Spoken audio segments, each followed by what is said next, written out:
आताच आमची गुढी उभारून झाली आहे आणि खूप जास्त थंड आहे, म्हणजे पाय अगदी गारटत आहेत, एवढं थंड आहे. सो कसे बसे ह्यांना थोडं बाहेर.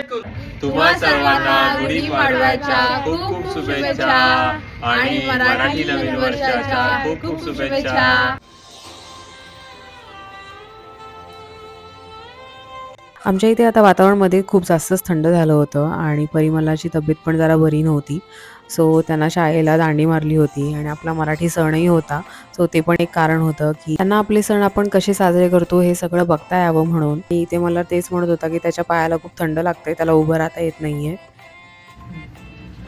घाल घाल घाल घाल घाल.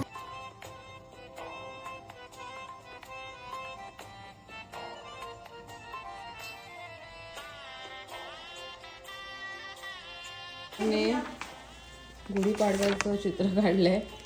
ही गुढी आहे आणि इकडे हा मल्हार आहे. रॉकस्टार हेअर आहेत म्हणे त्याचे हे, आणि इथे हे दिसतंय ते गुढी आहे. मल्हारनी चित्र काढलं गुढीपाडव्याचं, तर मग परीला पण कॉपी करावं असं वाटलं, कारण का मल्हार परीला कॉपी करतो. त्यावेळेस परीने मल्हारला कॉपी केलं आहे आणि तिने पण चित्र काढलं आहे. इथे गुढीचं छान काढलं आहे. गुढी आहे, परी आहे आणि हॅपी गुढीपाडवा लिहिलं आहे.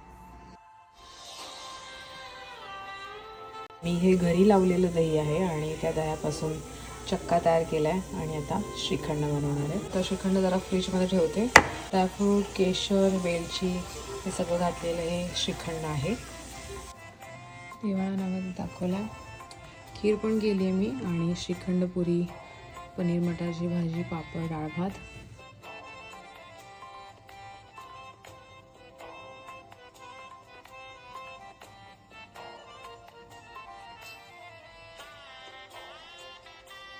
देवाला नैवेद्य दाखवला, गुढीला पण नैवेद्य दाखवला आहे. सो आता मी जेवून घेतो. माझा उपवास आहे पण तुम्ही आत्ता सोडणार आहे. चला, तुम्हा सगळ्यांना पुन्हा एकदा गुढीपाडव्याच्या खूप खूप शुभेच्छा.